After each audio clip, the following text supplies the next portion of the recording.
Los desastres no son naturales. Capítulo 2. La vulnerabilidad global.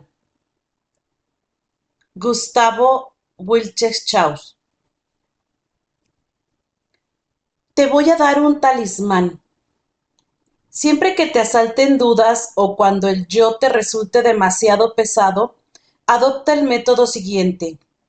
Trata de recordar el rostro del hombre más pobre y desvalido que hayas conocido y pregúntate si lo que vas a hacer le puede resultar útil a este individuo. ¿Podrá sacar de eso algún provecho?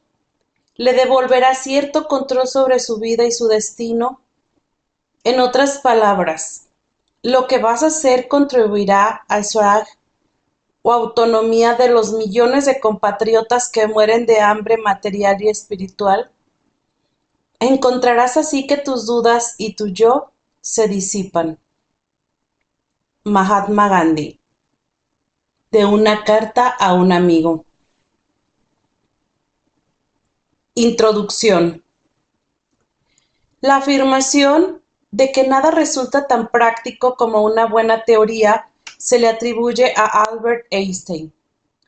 Mediante este ensayo, pretendemos contribuir a la consolidación de una teoría sobre los desastres como fenómeno social, de una teoría que pueda ser utilizada como herramienta de trabajo por quienes, desde las instituciones del gobierno o las organizaciones no gubernamentales, nos dedicamos a promover la dignificación de la vida como fin último y el fortalecimiento de la autonomía comunitaria como estrategia para conectar ese propósito en nuestra realidad.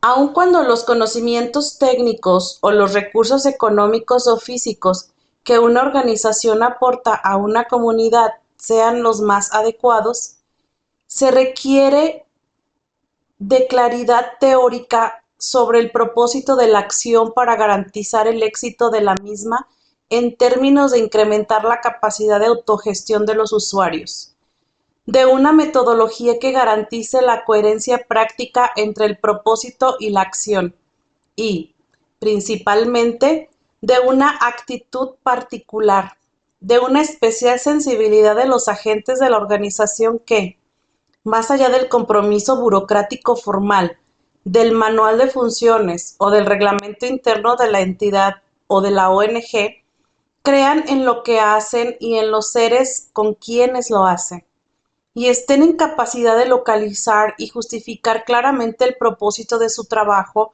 dentro de una concepción coherente del mundo y de la sociedad dentro del mundo.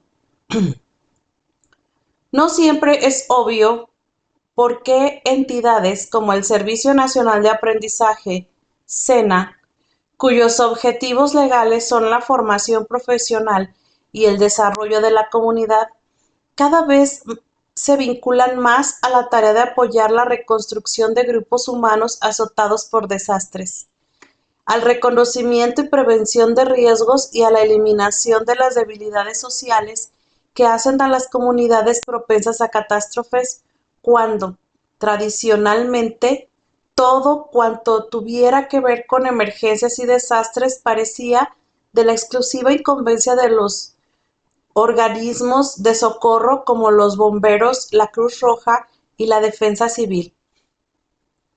Estas últimas organizaciones, en efecto, continúan siendo las principales responsables del manejo de las situaciones de desastre durante la emergencia, es decir, durante los días inmediatamente posteriores a la ocurrencia de un desastre, y en algunos casos durante los anteriores.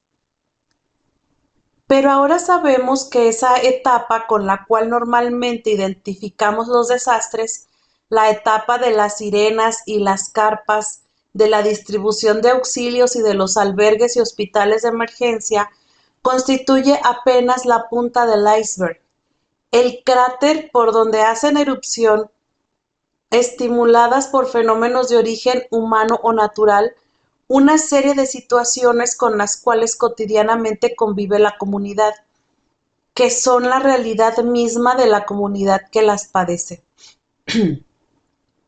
En términos generales, el manejo de los desastres en los países industrializados continúa siendo un problema fundamentalmente logístico. Rapidez de la respuesta y eficiente localización de elementos apropiados de socorro en los lugares y momentos necesarios.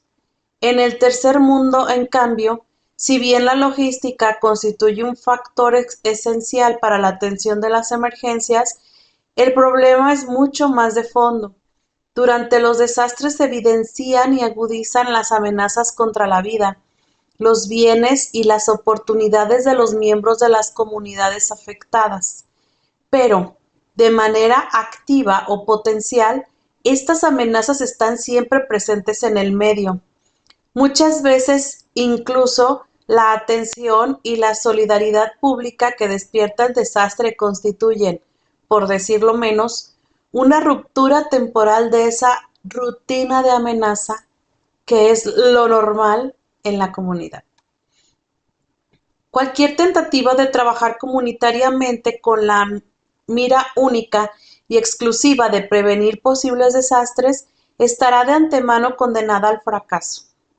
Si en una comunidad del tercer mundo, amenazada por los riesgos de terremoto o erupción volcánica, realizamos una lista de las prioridades y necesidades sentidas de sus miembros, casi con seguridad encontraremos que, en el caso improbable de aparecer, la preocupación por el posible desastre ocupará los últimos lugares. De allí que cualquier medida que se pretenda promover deberá, necesariamente, producir rendimientos de corto y mediano plazo en términos cotidianos de mejoramiento de la calidad de vida. Por ejemplo, en una comunidad marginada asentada sobre una falla geológica activa en la zona, las prioridades no se referirán a las estructuras sismorresistentes ni a comités de emergencia que entren a actuar en caso de terremoto, sino al mejoramiento de la vivienda, la instalación de servicios públicos, la salud y nutrición básicas y la organización de los miembros para obtener la solución de esas necesidades. Un programa de prevención del desastre deberá satisfacer al menos parcialmente esas aspiraciones prioritarias y que no necesariamente serán solo obras materiales. De manera que con o sin la ocurrencia del terremoto, la inversión económica y social se justifique plenamente. De igual manera, en sentido inverso, cualquier programa tendiente a mejorar la calidad de vida de la comunidad obligatoriamente deberá incorporar el componente de prevención de los posibles desastres. En otras palabras, nadie está interesado en la instalación de una caja de fusibles por sí sola, sino va encaminada a satisfacer las necesidades de energía e iluminación de su vivienda. Pero, por otra parte, toda instalación eléctrica domiciliaria deberá poseer una caja de fusibles, o de lo contrario la satisfacción de las necesidades descritas puede traducirse en un desastre para la edificación y sus ocupantes. Este texto consta de dos partes. En la primera trataremos de auscultar desde la óptica de la teoría de sistemas la naturaleza real de los fenómenos que llamamos desastres y determinar en el sentido con el cual dentro del trabajo utilizaremos algunos términos de uso común en la materia. En la segunda parte, que justifica el título del texto, discutiremos algunas de las características que, en su interacción dinámica, generan una condición de vulnerabilidad global que les impide a las comunidades evolucionar ágil y adecuadamente para responder a los retos del ambiente. Confío que el presente ensayo nos ayude a determinar nuestra función como agentes externos en las comunidades, objeto de las acciones de los organismos para los cuales trabajamos, y como protagonistas activos de las crisis que afectan a nuestras propias comunidades. La mayor parte de cuanto aquí se afirma surge de mi experiencia de primera mano en ambos papeles. Confrontada con autores de reconocida autoridad en el tema de los desastres y con la experiencia de compañeros de trabajo que, generosamente han aportado sus conocimientos y vivencias a esta tarea de búsqueda y construcción de una verdad común. Para unos y para otros van mis agradecimientos. El trabajo es un resultado parcial del proyecto de desarrollo de herramientas para la crisis que adelantamos en el SENA Regional del Cauca, cuyo propósito es recuperar la herramienta filosófica como patrimonio cotidiano de la comunidad y pertenece a una serie de aportes teóricos que nuestra institución pretende hacer a sus propios funcionarios, a otras organizaciones y a las comunidades que afrontan de manera consciente y decidida el reto de no sucumbir ni rendirse ante la crisis.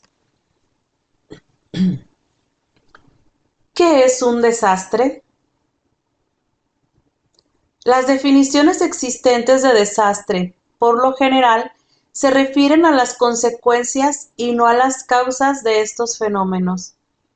La Oficina Nacional de Atención de Emergencias, ONAE, de la Presidencia de la República, basándose en la UNDRO, define un desastre como un evento identificable en el tiempo y el espacio, en el cual una comunidad ve afectado su funcionamiento normal, con pérdidas de vidas y daños de magnitud en sus propiedades y servicios, que impiden el cumplimiento de las actividades esenciales y normales de la sociedad. Otras definiciones resumidas por Wickman y Timberlake incluyen el número de personas muertas y heridas, así como el valor de las pérdidas materiales. Otras consideran el carácter imprevisto de dichos fenómenos, la impreparación de los gobiernos para enfrentarlos y los traumatismos sociales o políticos que pueden ocasionar. Pero, desde el punto de vista de los fenómenos, o mejor, de la convergencia de fenómenos que dan lugar a la ocurrencia de desastres, ¿cómo podemos interpretarlos? Vamos a intentar una aproximación desde la óptica de la teoría de sistemas. Un sistema es un conjunto cuyos elementos se hallan en permanente interacción. Por interacción entendemos una pluralidad dinámica de vínculos, una red de relaciones activas entre todos y cada uno de los elementos que configuran el sistema y condicionan, es decir, determinan las condiciones de existencia de todos los elementos y del sistema como una totalidad. En consecuencia, una de las principales propiedades de todos los sistemas es su carácter dinámico, cambiante. Los sistemas existen simultáneamente como configuraciones en el espacio y como desarrollos en el tiempo. Son al mismo tiempo estructuras y procesos. Estructuras en proceso. Cuando dos y más sistemas interactúan, dan lugar a la aparición de nuevos sistemas cualitativamente superiores, no desde el punto de vista valorativo, sino desde el punto de vista de su jerarquía de organización. El nuevo sistema posee características propias, diferentes de los subsistemas que le dieron origen.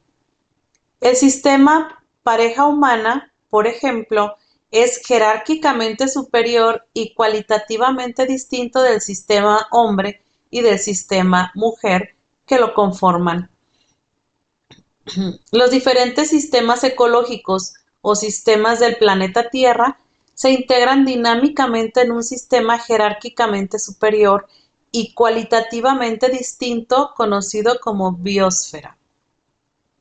Tanto en el ejemplo de la pareja humana como en el de la biosfera, los subsistemas o sistemas elementos del sistema superior conservan sus características como sistemas autónomos, como totalidades en sí mismos, pero simultáneamente se convierten en partes del nuevo sistema.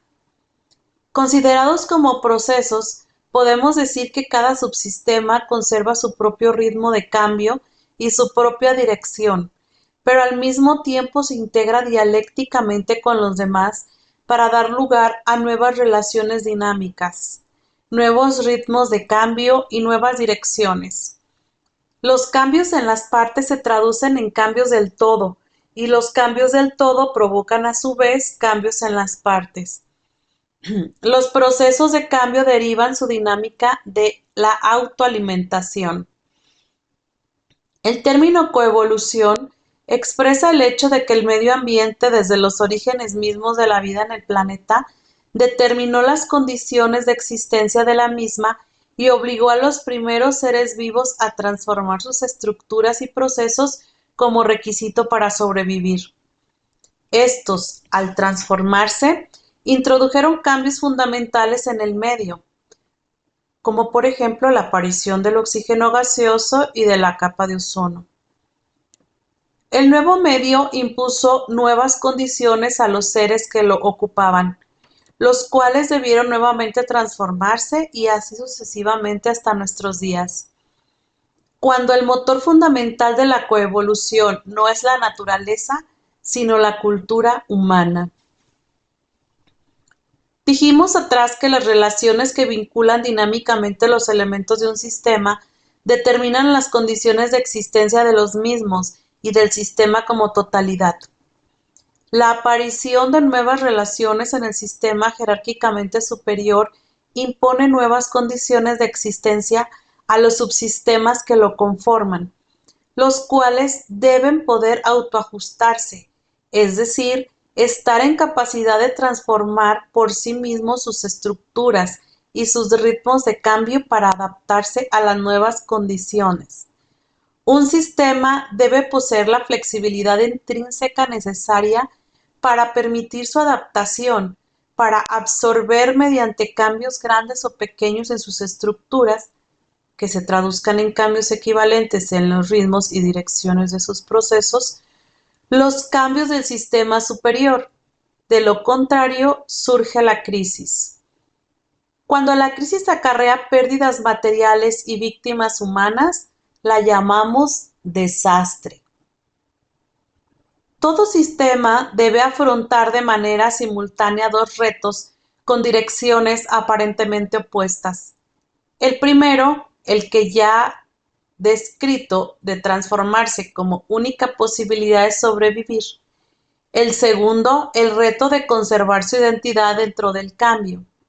El de mantener la continuidad de los procesos que encarna, así como consecuencia del primero, deba necesariamente experimentar cambios cuantitativos y cualitativos. La crisis aparece por igual cuando el sistema, por su rigidez, es incapaz de evolucionar y cuando, en su evolución, pierde el hilo conductor de su propia identidad.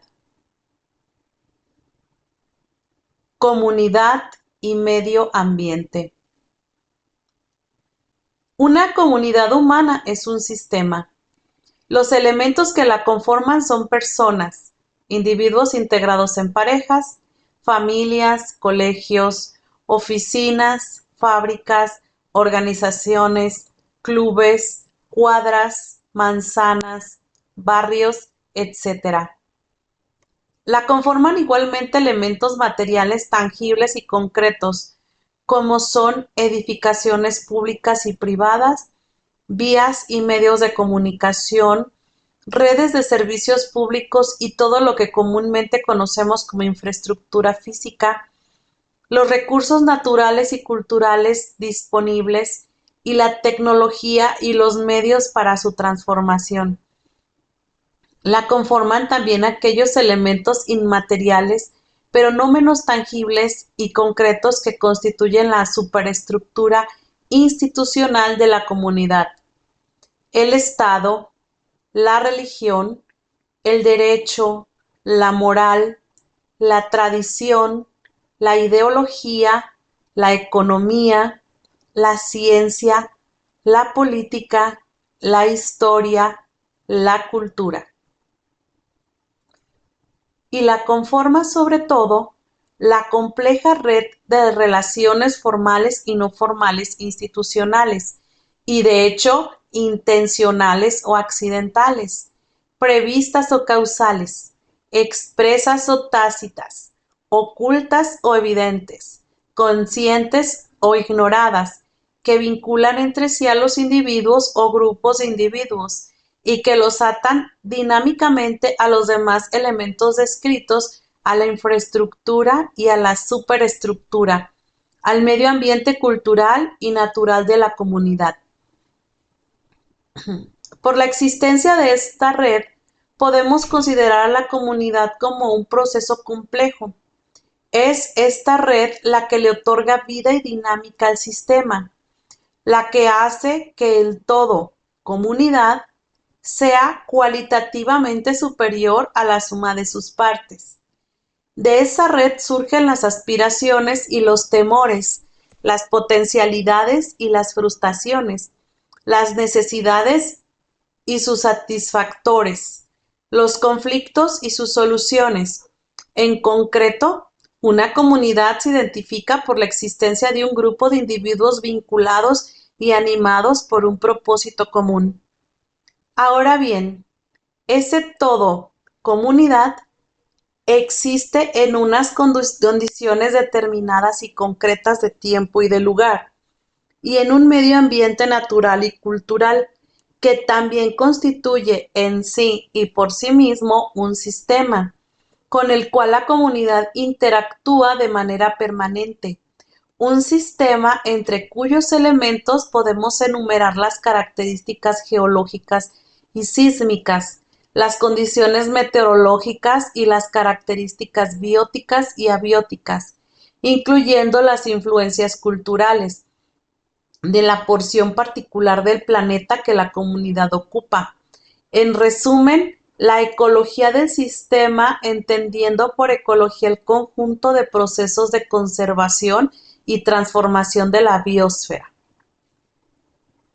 De acuerdo con lo expuesto antes de la interacción del sistema comunidad con el sistema medio ambiente, surge una síntesis cualitativamente superior a los dos anteriores, los cuales, en verdad, mal podríamos concebir aisladamente de esta interacción, en la cual se viene a materializar y concretar la realidad de la comunidad en un momento histórico determinado.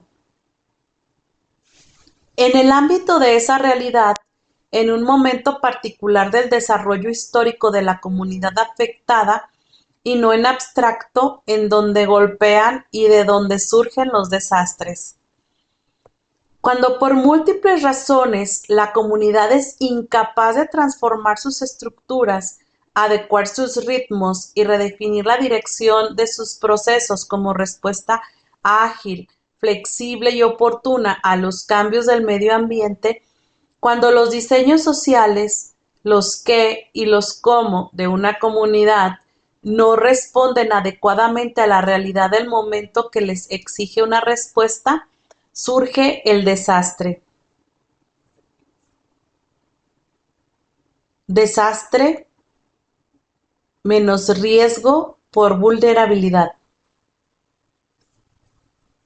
Existen múltiples definiciones de desastre: riesgo, amenaza y vulnerabilidad, determinadas y validadas por el interés particular y la formación profesional de quienes las han formulado. Muchas de ellas son contradictorias entre sí, pero no es nuestro objetivo entrar aquí a analizarlas. Véanse las definiciones al final de este texto. Vamos a proponer una aproximación diferente a dichos conceptos a partir de la aplicación de la teoría de sistemas al estudio de desastres. Personalmente comienzo siempre mis charlas de introducción al tema de los desastres con la anécdota del médico forense a quien le llevan un cadáver con 30 puñaladas para que le realice una autopsia, y al terminar el examen dictamina muerte natural. Ante los obvios reclamos de los familiares, afirma el forense que con 30 era natural que era. Más adelante, bajo el título La vulnerabilidad global, analizaremos algunos de los factores por los cuales resulta natural que múltiples cambios ambientales, expresiones de los procesos permanentes de transformación del planeta Tierra o provocados por actividades humanas se conviertan en desastres para las comunidades que ocupan ese medio ambiente. Apoyándonos en un muy simple modelo que busca facilitar una aproximación cualitativa, más que obtener unos cuantificadores aritméticos, vamos a anotar que un desastre es el producto de la convergencia en un momento y lugar determinados de dos factores: riesgo y vulnerabilidad. Por riesgo vamos a entender cualquier fenómeno de origen natural o humano que signifique un cambio en el medio ambiente que ocupa una comunidad determinada, que sea vulnerable a ese fenómeno.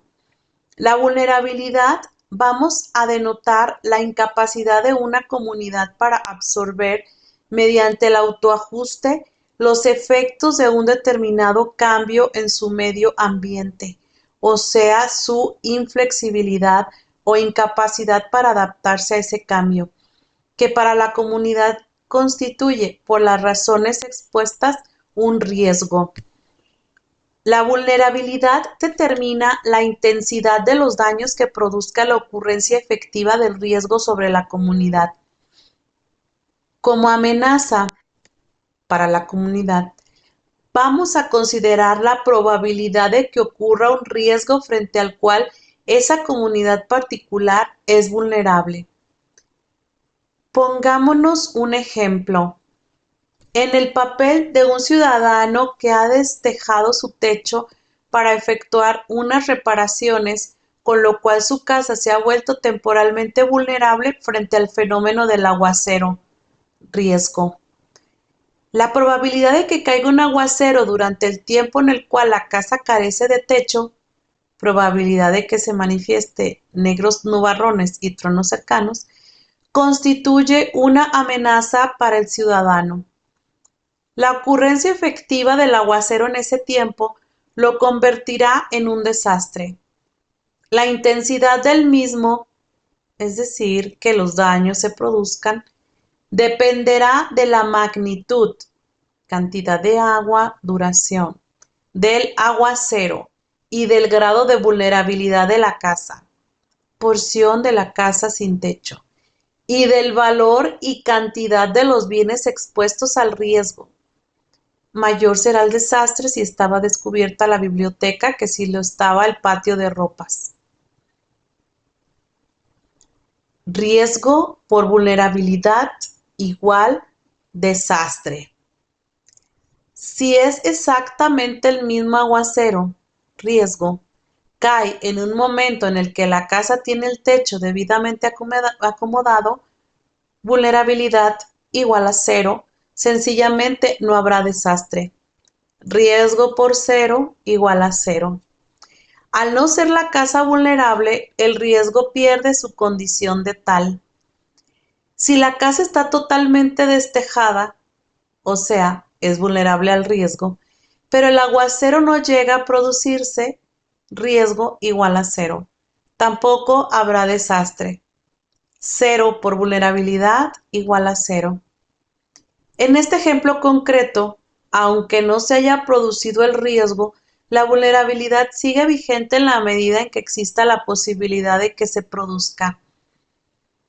El concepto de vulnerabilidad, por definición, es eminentemente social, por cuanto hace referencia a las características que le impiden a un determinado sistema humano adaptarse a un cambio del medio ambiente.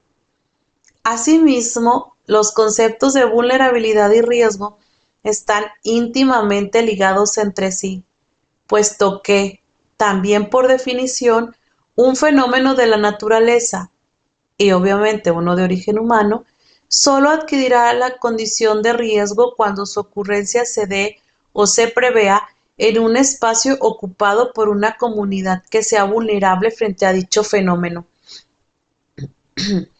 Como veremos más adelante, la condición de vulnerabilidad de un grupo humano puede dar lugar a nuevos riesgos, los cuales a su vez generan nuevas vulnerabilidades y, en consecuencia, nuevas posibilidades de desastre.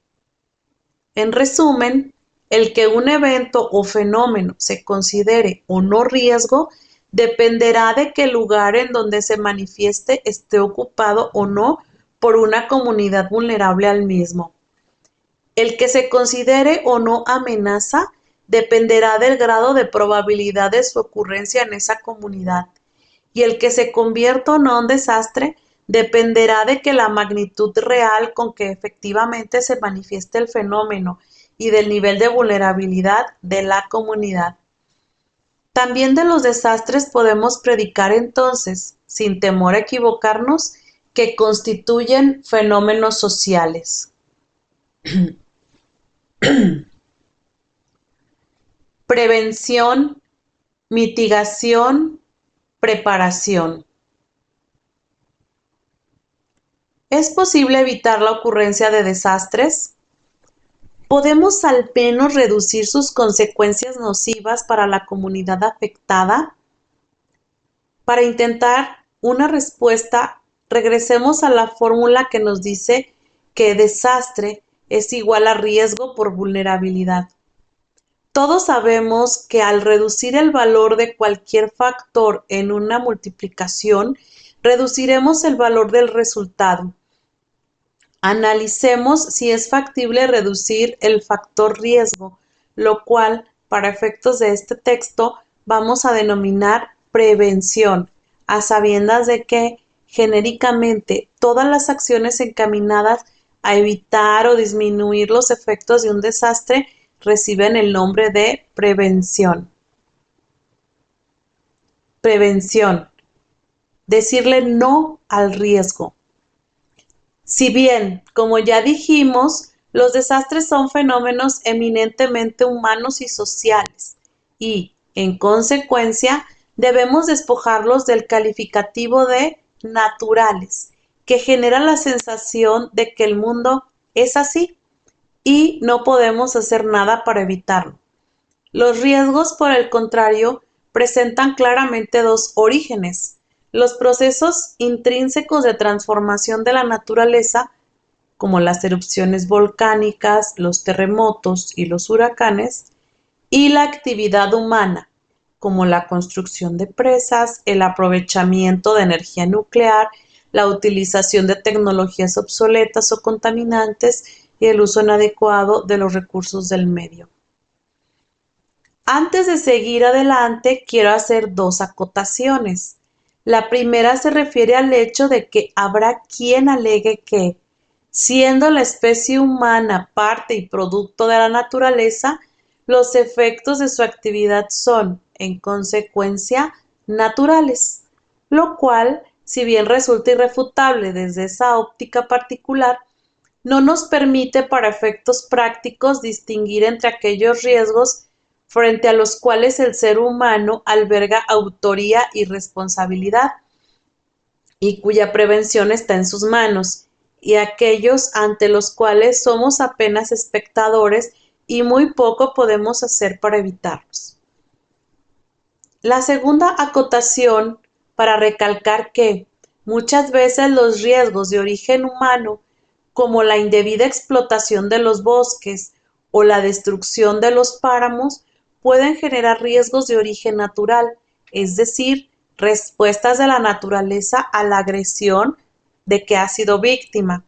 En este caso, deslizamientos, inundaciones y sequías. Por lo tanto, no siempre es posible establecer una frontera tajante entre los riesgos naturales y los de origen humano. Riesgos de origen natural. Se cuentan entre otros los terremotos, las erupciones volcánicas, los deshielos de las altas montañas, los huracanes, ciclones o tifones, los tornados, los maremotos o tsunamis, las inundaciones, las sequías, las tempestades eléctricas, etcétera. Si por prevención entendemos estrictamente la reducción o eliminación del fenómeno, podemos afirmar que, en la mayoría de los casos, la prevención de los riesgos naturales es meramente teórica o se encuentra en estado completamente experimental. Existen, por ejemplo, tentativas de inyectar agua en las fallas geológicas activas con el objeto de provocar una liberación gradual de pequeñas cantidades de energía, para evitar así la súbita y violenta ruptura que llamamos terremoto.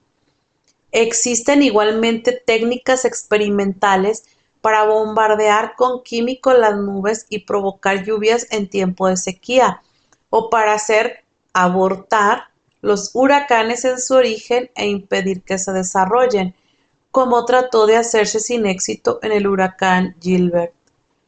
Pero la experiencia nos demuestra que para efectos prácticos los fenómenos del clima, para bien o para mal, están todavía por fuera del control del ser humano.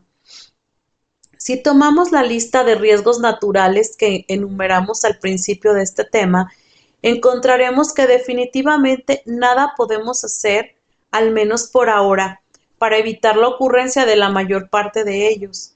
Un caso excepcional sería el de las inundaciones, si consideramos que medidas tales como la construcción de presas constituyen formas de eliminar o reducir el fenómeno, aunque personalmente opino que este es más bien un ejemplo de mitigación. Riesgos de origen humano. Tratándose aquí de fenómenos que tienen su origen en la actividad humana, su prevención, es decir, su eliminación, control o reducción, debe constituir la regla general. En algunos casos, lo anterior, así no se cumpla, al menos resulta obvio. Deberían eliminarse totalmente la utilización de tecnologías obsoletas o de alto riesgo para la comunidad. Caso Bhopal. La introducción al medio ambiente de sustancias altamente tóxicas. Caso plaguicidas en el Tolima o contaminantes en la bahía de Cartagena. Y la indebida explotación de los recursos naturales. Caso tala de bosques nativos y explotación de páramos en toda Colombia. En otros casos, el cambio no es tan obvio.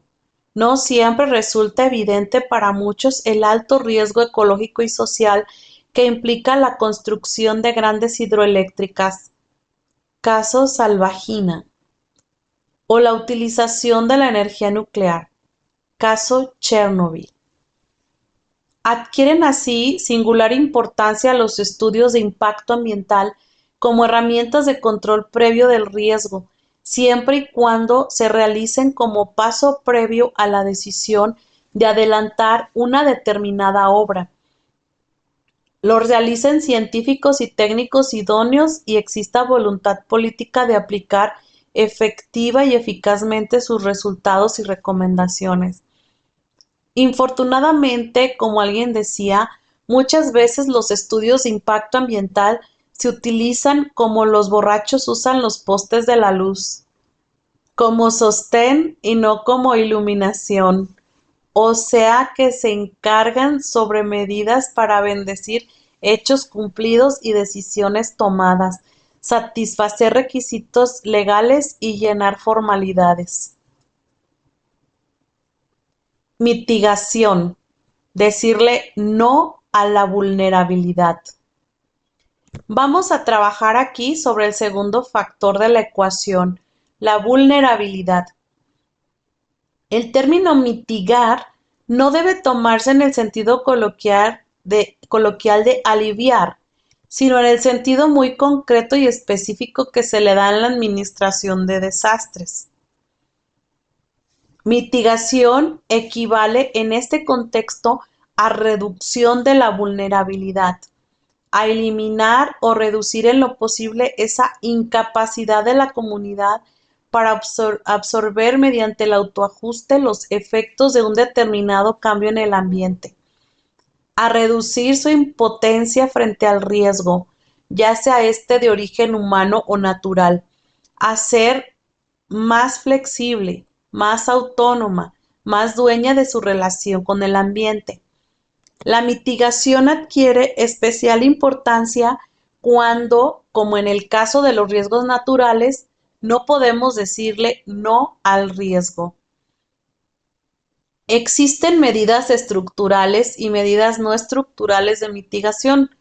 Por ejemplo, de las primeras son las estructuras sismorresistentes que reducen la vulnerabilidad de las viviendas a los sismos, los muros de contención que reducen la vulnerabilidad a los deslizamientos, los jarillones y presas que reducen la vulnerabilidad a las inundaciones y los pararrayos que reducen la vulnerabilidad a las tormentas eléctricas. Las medidas estructurales son obras físicas más que pautas de comportamiento social o individual. Las medidas no estructurales de mitigación, por el contrario, se materializan en normas reguladoras de conductas.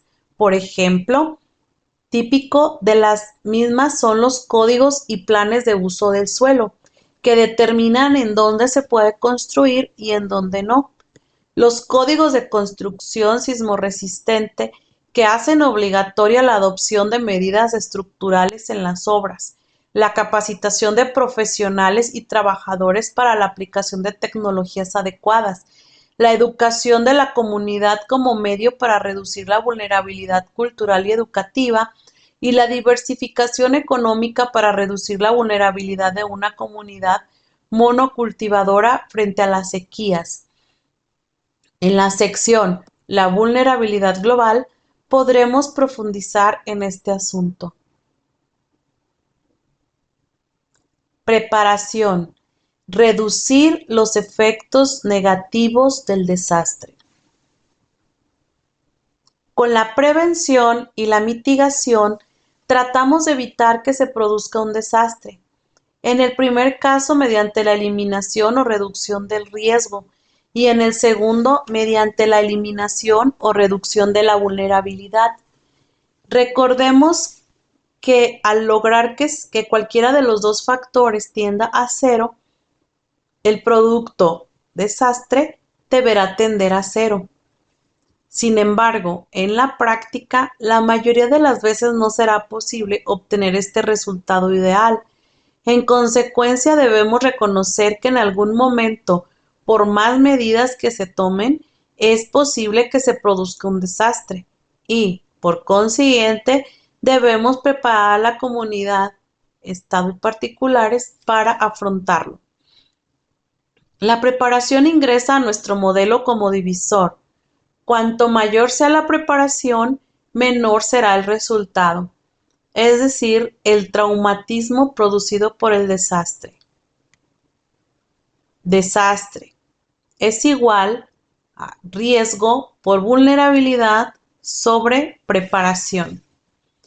La preparación busca reducir al máximo la duración del periodo de emergencia y postdesastre y, en consecuencia, acelerar el inicio de las etapas de rehabilitación y reconstrucción. Busca, igualmente, reducir la magnitud del sufrimiento individual y colectivo, así como el traumatismo económico e institucional. Véase definición de desastre según la ONAE. En cuanto a la etapa de emergencia predesastre, la preparación busca, como su nombre lo indica, el más adecuado alistamiento de la comunidad, Estado y particulares para afrontar el desastre. Entre otras medidas, incluye el establecimiento de comités de emergencia, montaje de sistemas de alarma, elaboración de planes de evacuación y contingencia, y preparación de albergues, acopio y almacenamiento de recursos. Véase Atención de Emergencias, ONAE, Presidencia de la República. La vulnerabilidad global.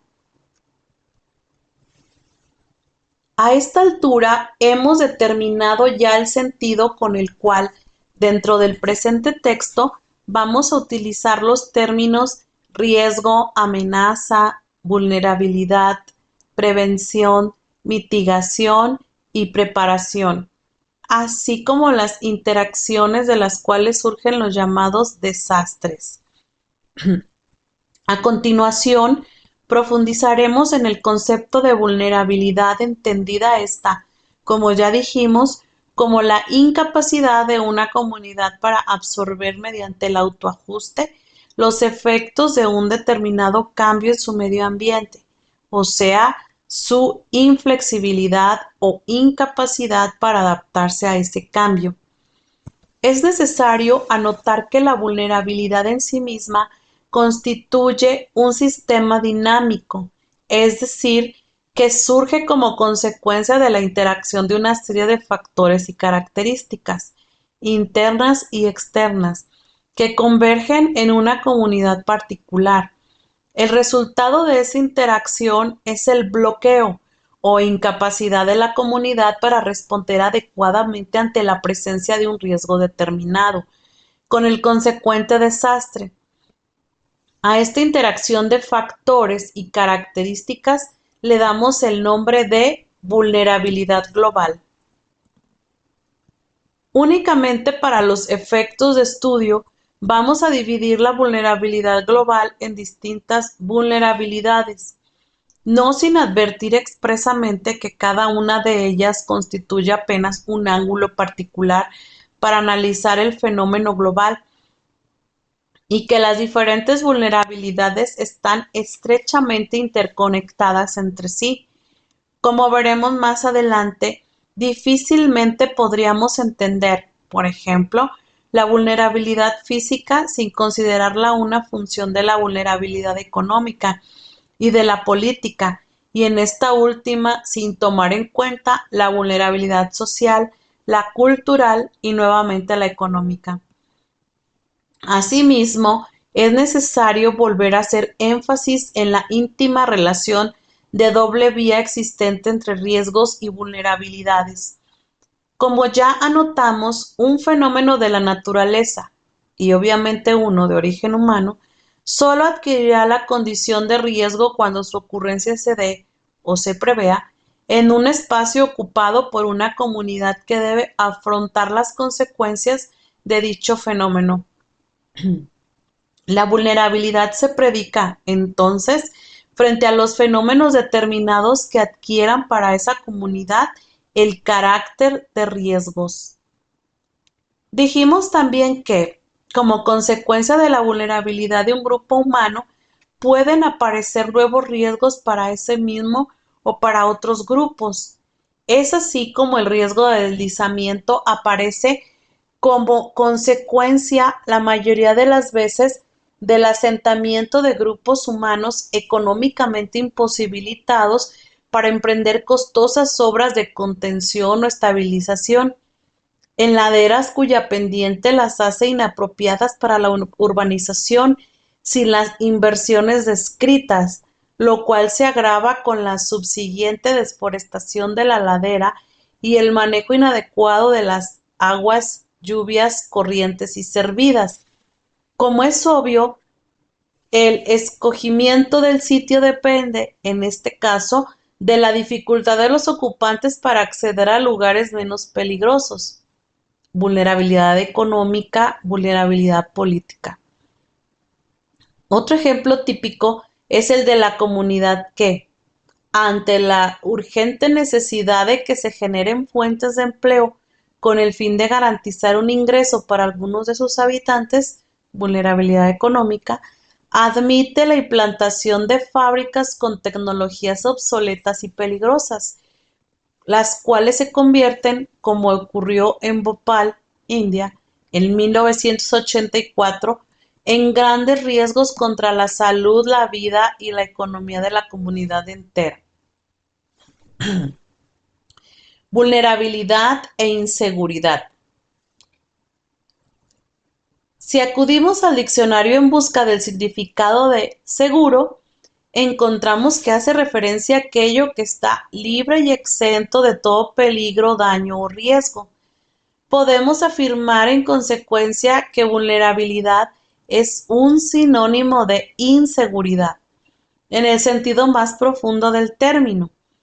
Inseguridad para la existencia, incertidumbre frente a la historia cotidiana y frente al mundo circundante. La nuestra, la colombiana, es una sociedad esencialmente, globalmente, estructuralmente insegura. Basta con revisar las cifras de muertes que cobra cada día la violencia, las vidas que destruyen las múltiples violencias que se superponen en nuestro territorio. Basta con comprobar los efectos del invierno en los departamentos de Córdoba y de Sucre, o de las consecuencias de la anunciada erupción del Nevado del Ruiz en 1985, hecho este último que sirvió para que el país adoptara cuidadosas medidas de vigilancia y alerta, hoy en pleno funcionamiento con respecto a ese volcán. En una sociedad globalmente insegura, las inseguridades individuales no desaparecen, se transforman. Directa o indirectamente, las vulnerabilidades de unos sectores de la sociedad y de unas regiones del país hacen vulnerables a todos los demás sectores y regiones, porque la sociedad es un sistema y todos sus elementos son interdependientes y se hallan interconectados. Asegurarse individualmente frente a riesgos particulares puede ser de cierta utilidad frente a los mismos, pero la mitigación de la vulnerabilidad debe, necesariamente, responder a políticas igualmente globales y colectivas. Los ángulos de la vulnerabilidad. La vulnerabilidad natural. Todo ser vivo, por el hecho de serlo, posee una vulnerabilidad intrínseca determinada por los límites ambientales dentro de los cuales es posible la vida y por las exigencias internas de su propio organismo.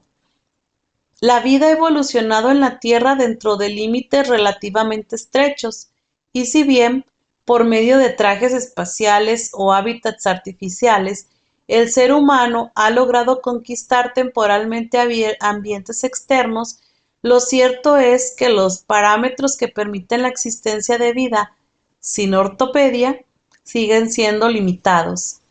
Los seres humanos, los seres vivos en general, con ligeras variaciones, siguen exigiendo unas determinadas condiciones de temperatura, humedad, densidad y composición atmosférica y unos determinados niveles nutricionales para poder vivir. De allí, por ejemplo, que el frío o calor extremos, más allá de las temperaturas para las cuales una sociedad ha sido diseñada, se traduzcan en enfermedades y muerte. De allí también que las alteraciones extremas de la composición atmosférica por contaminación artificial, como el smog, o natural, caso del lago Nyos en Camerún, hagan imposible la existencia de vida en los ambientes afectados. La sequía es un riesgo para la vida, porque los seres vivos requieren de agua para existir. Se convierte en desastre cuando, por razones, vulnerabilidades económicas o tecnológicas, una comunidad amenazada por la sequía no puede procurarse el agua que requiere para su propio consumo, para sus ganados y cultivos, para sus manufacturas o para su generación eléctrica. La vulnerabilidad natural de nuestros ecosistemas se ha incrementado en las últimas décadas debido a la desaparición de múltiples especies vegetales resistentes a condiciones ambientales severas y en su reemplazo por especies aparentemente de mayor rendimiento comercial, pero más vulnerables frente a esas condiciones.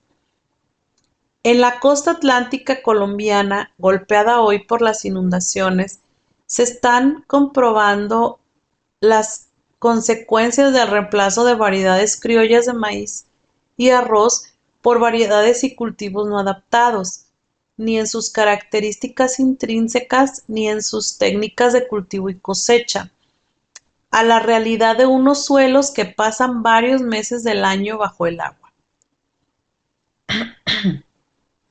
Vulnerabilidad física.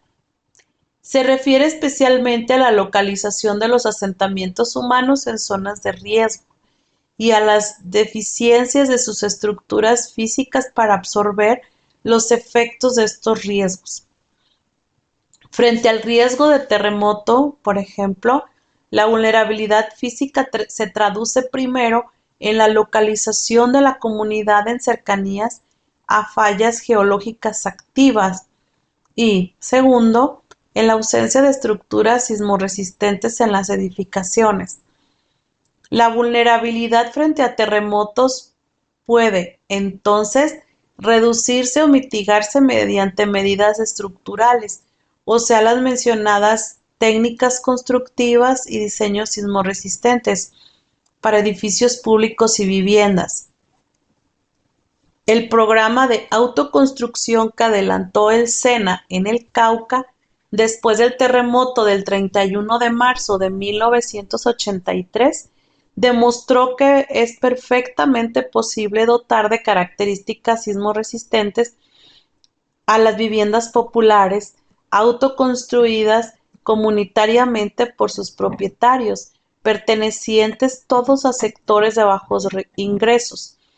El programa contribuyó a reducir mediante inversiones módicas la vulnerabilidad física de las comunidades participantes y, por contagio, la de quienes, sin haber participado en el programa, adoptaron los mismos criterios técnicos en la construcción de sus viviendas.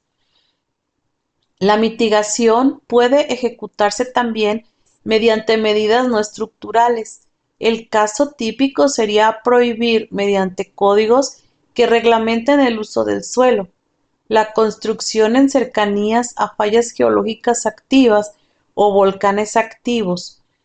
La medida, sin embargo, carecería de aplicabilidad en países como Colombia, donde las principales ciudades están ubicadas en zonas de alto riesgo sísmico y muchas en zonas de alto riesgo volcánico. La vulnerabilidad física por ubicación en zonas de terremotos, lo mismo que frente a los volcanes, paradójicamente está más ligada a una fortaleza económica o potencial productivo de las zonas, que a una vulnerabilidad del mismo tipo. Muchas ciudades colombianas y en general americanas ocupan la misma posición geográfica que ocupaban las poblaciones indígenas precolombinas, alrededor o cerca de las cuales se levantaron las primeras fundaciones españolas. Estos sitios coinciden con los suelos más ricos del país, lo cual se debe a la actividad fertilizadora acumulada durante siglos de los volcanes cercanos. El vulcanismo y la actividad sísmica están íntimamente ligados y obedecen a una misma causa. En América del Sur, al choque de la placa de Nazca contra la placa suramericana y la subducción de la primera bajo la segunda. La misma explicación también es válida para las ciudades andinas de más reciente fundación, que ocupan la zona cafetera del país. Un ejemplo típico es la población de Murillo, situada a pocos kilómetros del cráter más activo del Nevado del Ruiz, cuyos habitantes derivan su prosperidad económica de los suelos abonados por el volcán, por lo cual resulta ilusoria cualquier tentativa de evacuación o traslado permanente de los mismos, si no existen terrenos disponibles que les garanticen iguales beneficios. Perfectamente aplicable es el cambio del Código Colombiano de Construcciones Sismorresistentes, una norma que hace obligatoria la observación de determinadas precauciones técnicas en el diseño y cálculo de estructuras civiles en el país.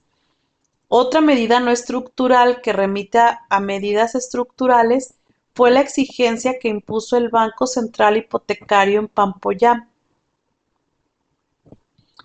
después del terremoto de 1983, según la cual, como requisito para la obtención de un crédito de reconstrucción, el solicitante debe presentar para aprobación por la oficina técnica de ese banco los planos y cálculos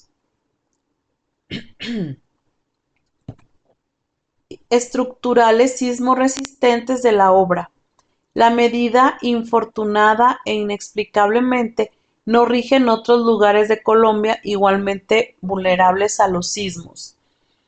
Frente a inundaciones y deslizamientos, la vulnerabilidad física se expresa también en la localización de asentamientos humanos en zonas expuestas a los riesgos citados. Pero quienes deciden levantar sus casas en terrenos urbanos inundables o en laderas deleznables empinadas, generalmente no lo hacen por amor al río o al paisaje, sino porque carecen de opciones, porque su capacidad adquisitiva está por debajo del precio de terrenos más seguros y estables, y llegan ahí por medio de invasiones, promovidas muchas veces en vísperas electorales por los traficantes de votos, a través de urbanizadores piratas, o al adquirir sus viviendas a constructores legales, pero carentes de toda responsabilidad frente a sus clientes.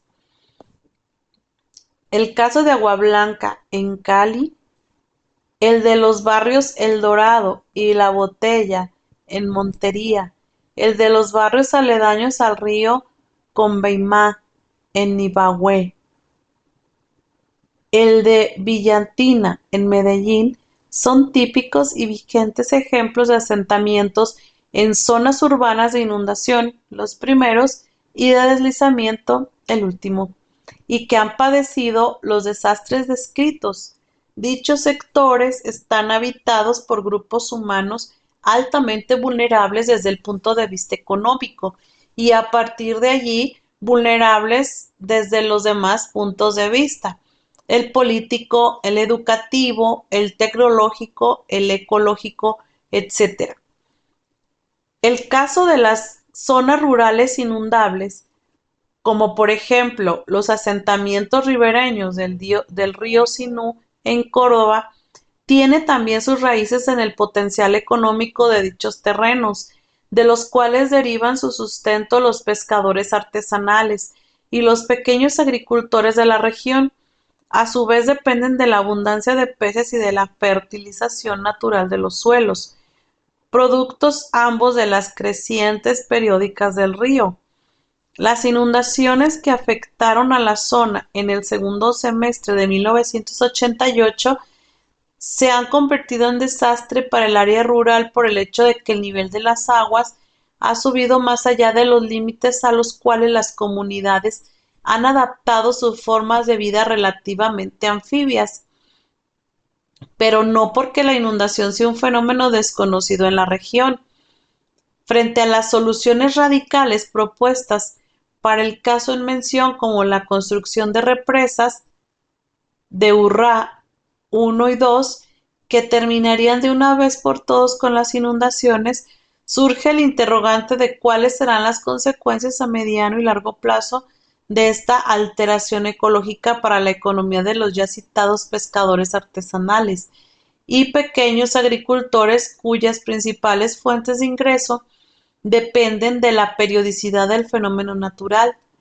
He aquí un ejemplo de cómo una fórmula de mitigación de la vulnerabilidad física podría simultáneamente agravar la vulnerabilidad económica de una comunidad determinada.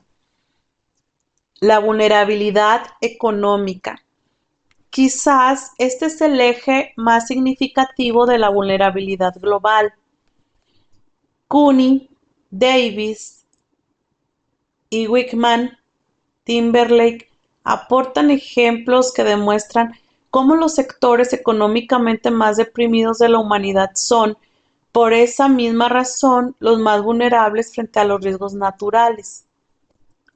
Wickman y Timberlake presentan cuadros que prueban la existencia de una relación inversamente proporcional entre la mortalidad y el ingreso en casos de desastre.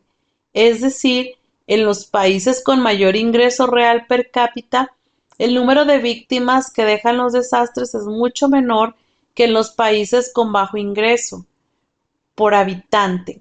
Lo mismo puede afirmarse frente al ingreso por sectores socioeconómicos en el interior de los países.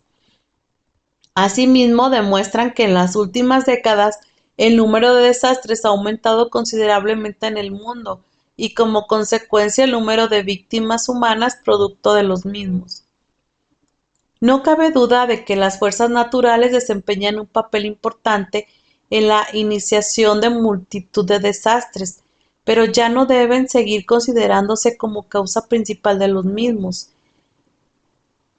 Tres parecen ser las causas fundamentales que dominan los procesos de desastre en el mundo en desarrollo, que es precisamente donde su incidencia es mayor: la vulnerabilidad humana resultante de la pobreza y desigualdad, la degradación ambiental resultante del abuso de las tierras y el rápido crecimiento demográfico, especialmente entre los pobres. En los ámbitos local e individual, la vulnerabilidad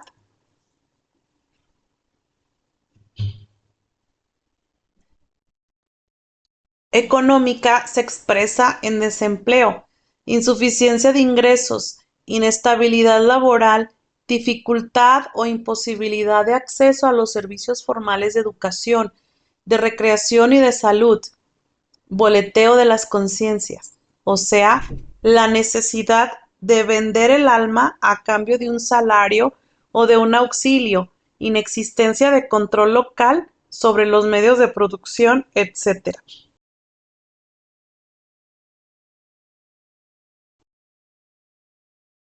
En los ámbitos local e individual, la vulnerabilidad económica se expresa en desempleo, insuficiencia de ingresos, inestabilidad laboral, dificultad o imposibilidad total de acceso a los servicios formales de educación, de recreación y de salud, boleteo de las conciencias, o sea, la necesidad de vender el alma a cambio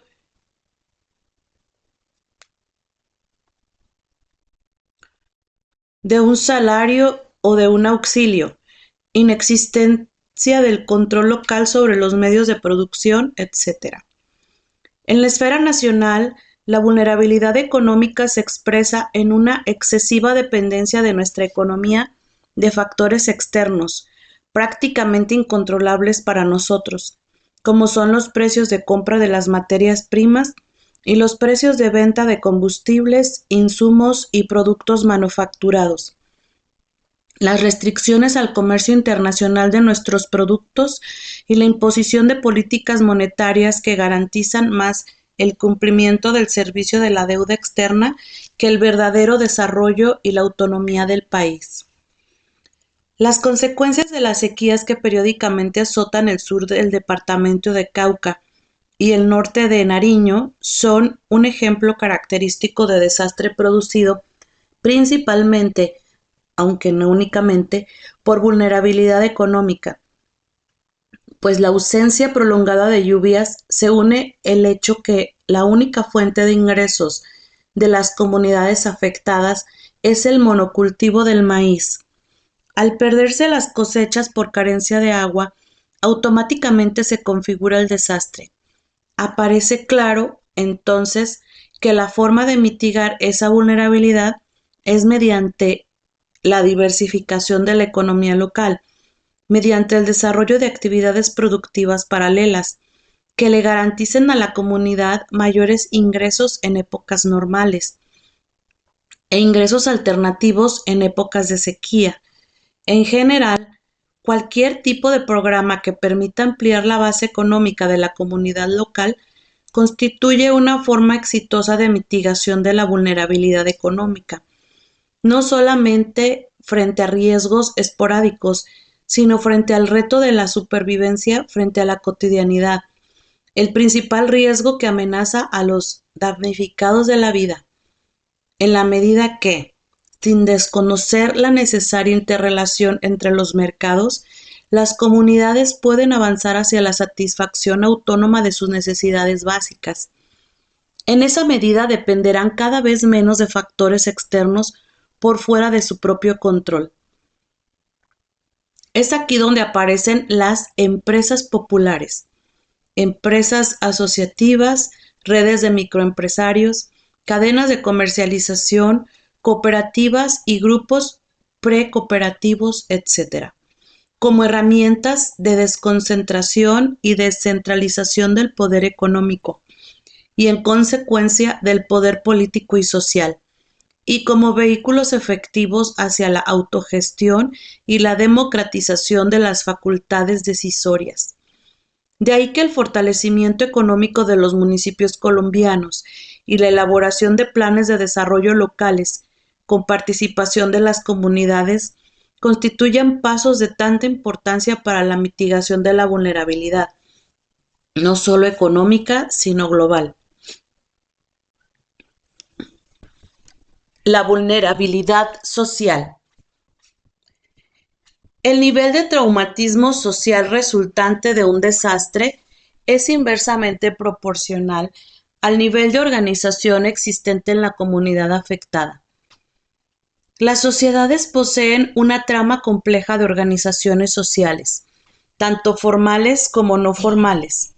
Pueden absorber mucho más fácilmente las consecuencias de un desastre y reaccionar con mucha mayor rapidez de las que no la tienen. En muchas comunidades pobres del tercer mundo, la red de organizaciones sociales en su seno por lo general es mínima, como consecuencia de lo cual presentan una enorme dificultad para reponerse al impacto de un desastre. La diversificación y el fortalecimiento de la estructura social de la comunidad constituyen una importante medida de mitigación. La vulnerabilidad social se refiere al nivel de cohesión interna que posee una comunidad. Una comunidad es socialmente vulnerable en la medida en que las relaciones que vinculan a sus miembros entre sí y con el conjunto social no pasen de ser meras relaciones de vecindad física, en la medida en que estén ausentes los sentimientos compartidos de pertenencia y de propósito, y en la medida en que no existan formas de organización de la sociedad civil que encaren estos sentimientos y traduzcan en acciones concretas. Como bien afirma el texto citado, la diversificación y el fortalecimiento de organizaciones cuantitativa y cualitativamente representativas de los intereses de la comunidad constituyen una medida importante de mitigación. Otro síntoma de vulnerabilidad social es la ausencia de liderazgo efectivo en una comunidad, sin entender por líder a la gente del gamonal de turno o al cacique local que impone sus intereses y su voluntad disfrazándolos de intereses colectivos, sino a las personas u organizaciones capaces de impulsar a la comunidad los sentidos y las prácticas de coherencia y de propósito, de pertinencia y de participación, de confianza ante las crisis y de seguridad dentro del cambio, de fomentar la creatividad, de promover mediante la práctica social el descubrimiento de valores de autonomía, de solidaridad, de dignidad y de trascendencia, en fin, que contribuyan a formar la identidad individual y social de la comunidad y de sus miembros, y a partir de allí a descubrir y desarrollar sus potencialidades para construir una sociedad nueva a partir de la crisis.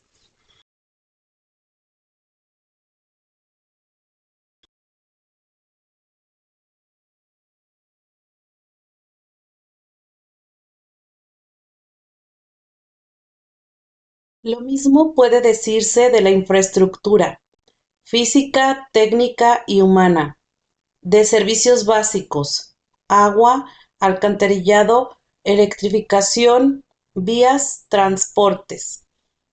existente en la zona antes del desastre, pues cuanto más sólida y estructurada sea, menor será su vulnerabilidad y en consecuencia menor el daño recibido y mayor su capacidad de recuperación. Vulnerabilidad política. Íntimamente ligada a la anterior, la vulnerabilidad política constituye el valor recíproco del nivel de autonomía que posee una comunidad para que la toma de decisiones que la afectan. Es decir que, cuanto mayor sea esa autonomía, menor será la vulnerabilidad política de la comunidad. En un país donde la solución de la mayoría de los problemas locales todavía sigue dependiendo del nivel central, la vulnerabilidad política posee dos caras.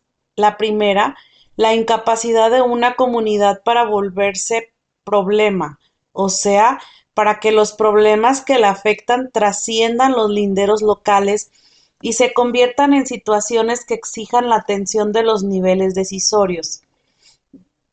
La segunda, la incapacidad de esa misma comunidad para formular por sí misma la solución del problema planteado, lo cual incluye el conocimiento y la aplicación de los recursos locales existentes para aplicar dicha solución, limitando la solicitud de ayuda externa a los recursos estrictamente faltantes. La proliferación de paros cívicos en Colombia responde al afán de las comunidades de convertirse en problema para el resto del país y así presionar por una solución. Desafortunadamente, el paso siguiente, ¿cuál es el reconocimiento de las potencialidades locales para la solución de los problemas?, está lejos de darse. Los pliegos de peticiones expresión última de los paros cívicos, constituyen todavía cartas al Niño Dios, de la mayoría de los cuales está ausente una determinación de prioridades, un inventario de los posibles aportes locales y una formulación de mecanismos que permitan fortalecer la autonomía local para la solución de futuros problemas. En las solicitudes presentadas a través del Plan Nacional de Rehabilitación, PNR, por ejemplo, priman las peticiones de obras físicas sobre las solicitudes de financiación de proyectos productivos que, en el mediano plazo, harían a las comunidades menos dependientes. La función del SENA en el PNR es precisamente estimular y capacitar a las comunidades para invertir dicha tendencia.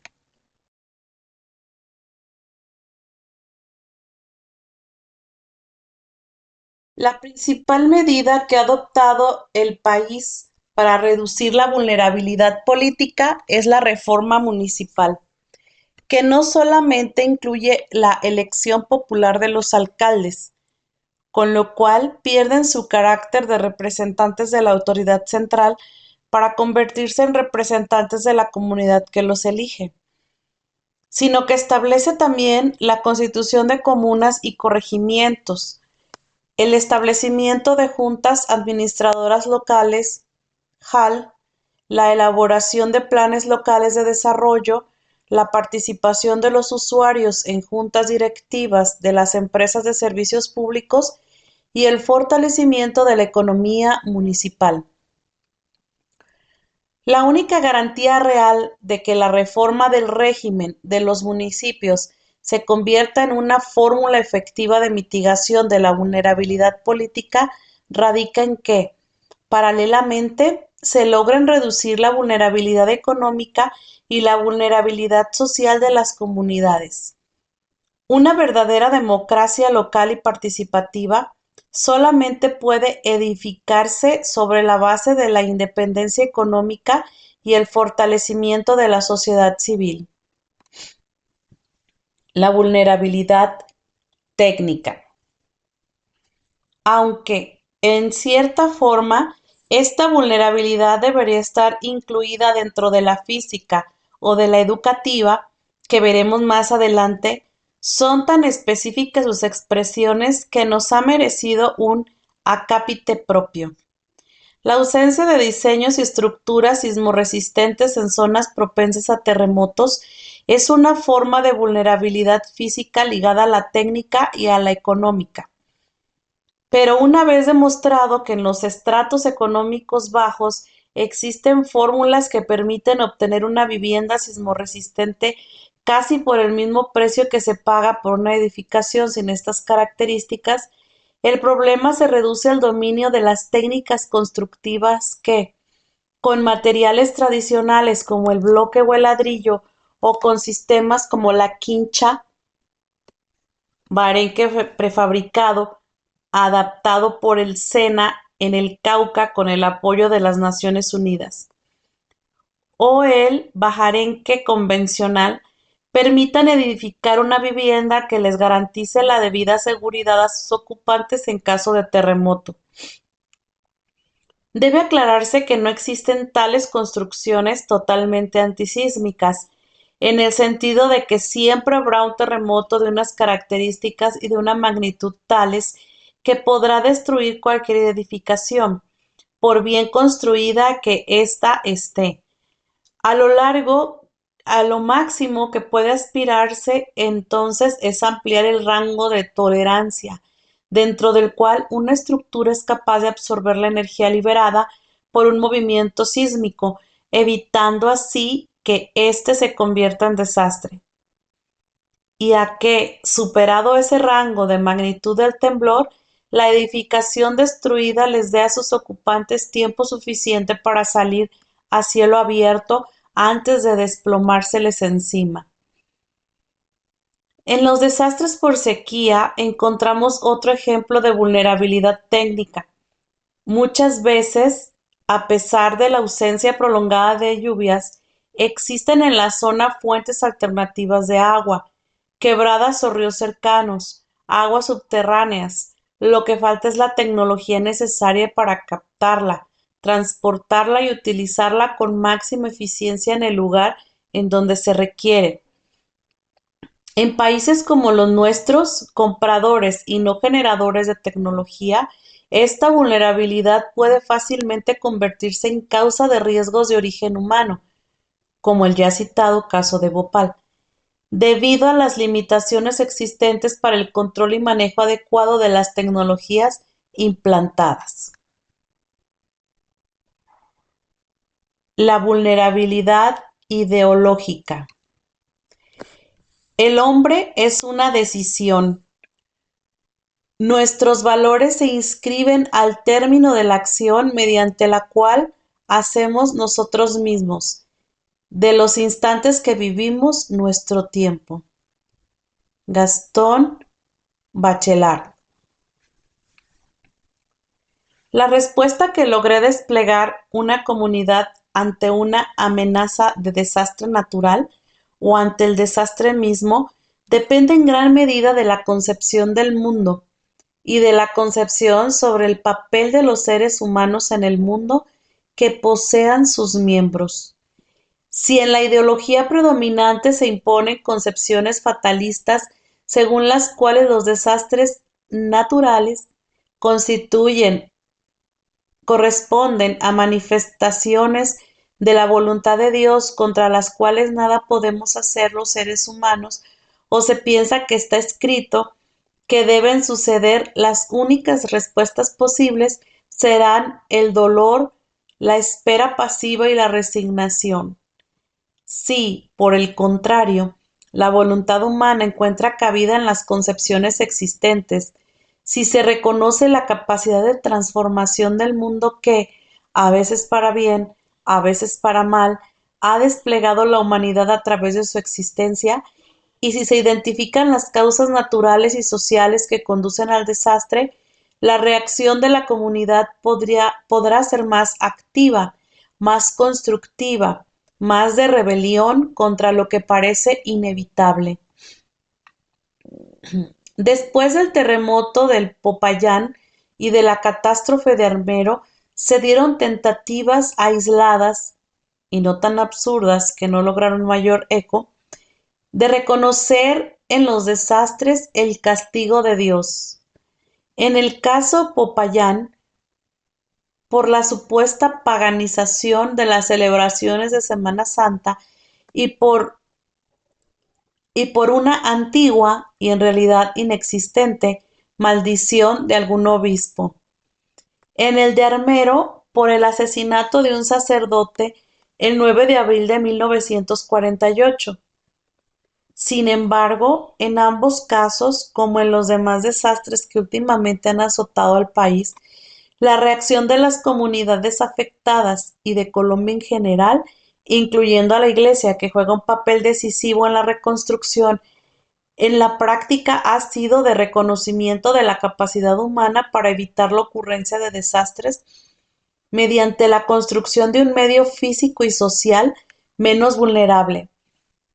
Pero aún así, existe una fuente de vulnerabilidad ideológica latente en la creciente separación que sentimos del mundo natural, en la ausencia de una concepción integral que nos permita rehacer nuestros lazos de pertenencia al planeta que nos dio y sostiene la vida, de una concepción que, más allá de las formalidades externas del dogma absoluto e indiscutible del misterio arcano para el común de los mortales y del compromiso jerárquico institucional, nos permite hallar las explicaciones que con tanto afán busca el ser humano en las postrimerías del siglo y del milenio. De un mito que, individual y colectivamente, nos permite integrar el conocimiento científico contemporáneo con el sentido religioso de la existencia y con nuestras propias vivencias y experiencias cotidianas. La vulnerabilidad cultural. Lejos de ser esclavos de nuestro pasado y de estar encadenados a nuestros remordimientos y atados a nuestros temores, somos la franqueza de ser lo que no somos. Es preciso una poética para sacar de su ausencia a ese ser para siempre por venir. Jean Lescaut. Si bien es cierto que cultura es todo cuanto la humanidad aporta y ha aportado a la configuración del mundo, arbitrariamente vamos a utilizar de manera limitada este concepto para referirnos únicamente a dos aspectos concretos. El primero, a las características particulares de la personalidad del colombiano, a partir de las cuales se ha edificado el modelo de la sociedad en que vivimos, el cual a su vez contribuye a alimentar y fortalecer esa personalidad. El segundo, a la influencia de los medios masivos de comunicación, en la manera como los colombianos nos relacionamos entre nosotros y con el medio natural y social en que nos hallamos inmersos, y el papel de los mismos en la configuración de nuestra identidad cultural tal y como es. Ambos temas son lo suficientemente amplios como para que pretendamos profundizar aquí en cualquiera de ellos y en sus implicaciones sobre la forma como los desastres afectan a las comunidades. Esa es una tarea que esperamos asumir en el futuro. Debemos por ahora comenzar por preguntarnos, en relación con el primero de los temas propuestos, si es posible hablar de una única personalidad común que permita identificar características compartidas por los habitantes de todas las regiones de Colombia. La respuesta obviamente es no, lo cual no quiere decir que no existan posiblemente algunos rasgos psicológicos comunes a los habitantes de las diferentes regiones del país o a los miembros de los diferentes estratos socioeconómicos en que está dividida la sociedad colombiana.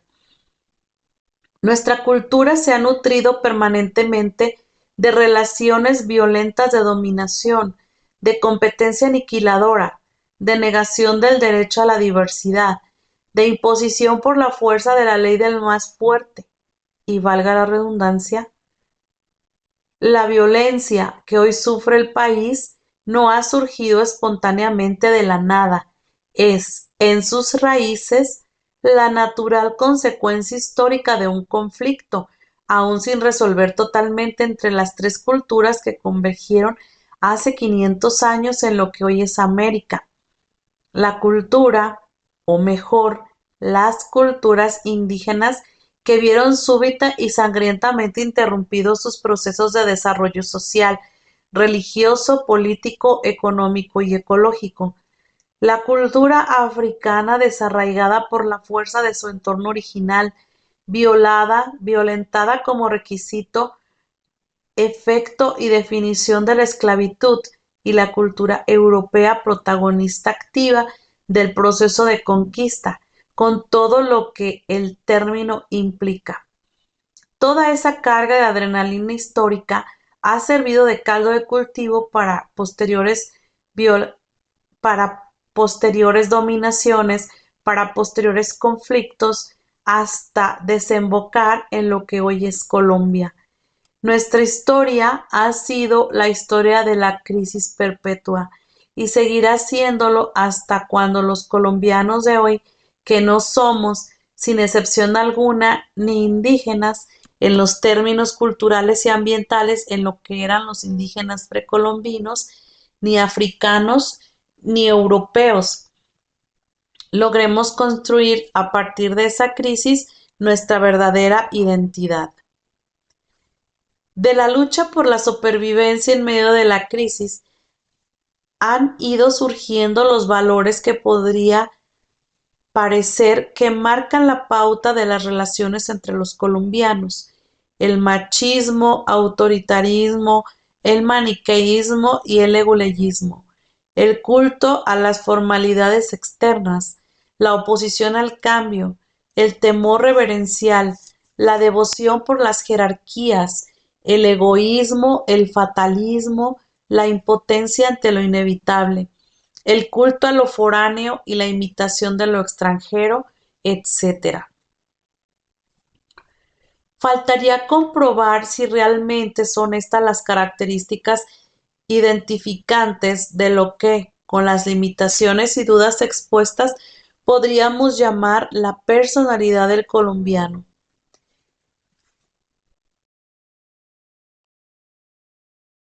El psicólogo Rubén Ardila aporta y sustenta argumentos que dan lugar al optimismo y en alguna medida a la sorpresa sobre los rumbos actuales y las tendencias del comportamiento individual, familiar y social de nuestros compatriotas, según los cuales poco a poco los esquemas autoritarios van cediéndoles el paso a formas más, digamos, democráticas, al menos en cuanto a conducta sexual y crianza de los hijos se refiere.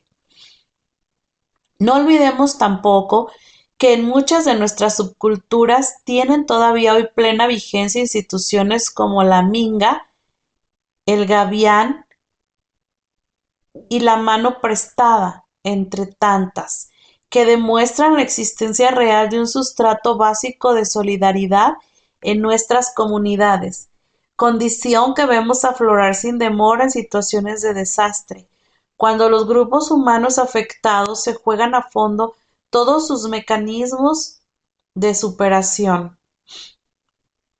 Si para algo han servido los desastres en Colombia, es para que la mujer saque a flote toda su capacidad de liderazgo, toda su creatividad y todas sus posibilidades frente a los retos de la crisis. Uno de los cambios sociales más importantes que provocó el terremoto Popayán en 1983 fue el referente al papel de la mujer en la reconstrucción. Su participación en todos los campos y sectores obligó a una transformación profunda de la imagen que la comunidad tenía de sus mujeres y, sobre todo, de la imagen que las mujeres tenían de sí mismas. El machismo colombiano ha ido sufriendo derrotas significativas como consecuencia positiva de las crisis. Por ahora, limitémonos a notar que la forma como una comunidad reacciona ante un desastre será distinta a un grupo humano regido por patrones machistas y verticales de poder, que en un grupo en el cual predominen los valores de cooperación y solidaridad sobre las pautas de dominación.